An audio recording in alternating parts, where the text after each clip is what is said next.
For today's video, ay tuturuan ko kayo kung paano nga ba mag-sign in sa ating NBI clearance online. Okay, first, search nyo lamang itong HTTP clearance NBI.gov.ph.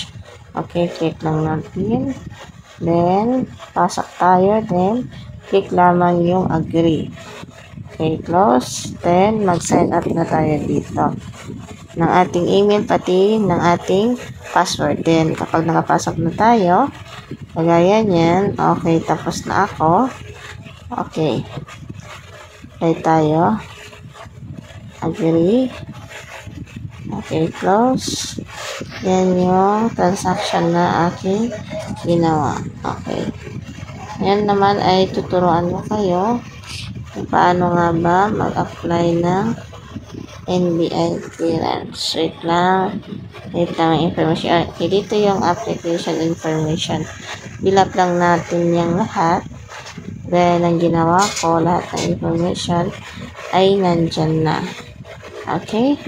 Then, katapos natin yung save information. And kapag done na, isubmit na natin yan. Okay? Okay, yan yung lalabas. Then, kailangan mag-upload din tayo ng picture dito. Okay? Next ay i-click natin yung transaction. Okay, dyan naman tayo magbabayad. Magbabayad tayo.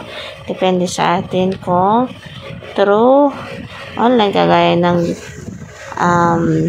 GCash. Doon tayo magbayad. Pero naalala ko yung binayaran ko that time is 160 pesos lamang.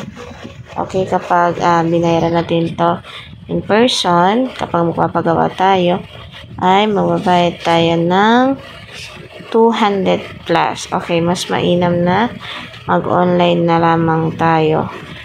Okay? Para mas madali. Para mas makamura tayo kaysa naman magbayad tayo sa kanila. Okay, yun lang yung mga tips ko.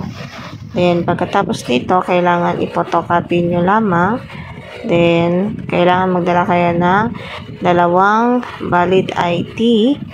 Tapos, ibibigay nyo lamang to sa NBI. Then, dali lang yung process dahil katapos nyong ipasa ang 2 ID, magkakaroon kayo ng picture.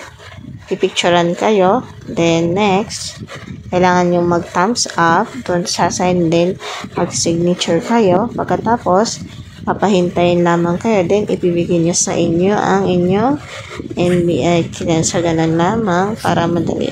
Okay, thank you so much for watching. Sana may natutunan kayo at naway i-click nyo ang like at mag-subscribe sa aking channel. Thank you so much. Bye!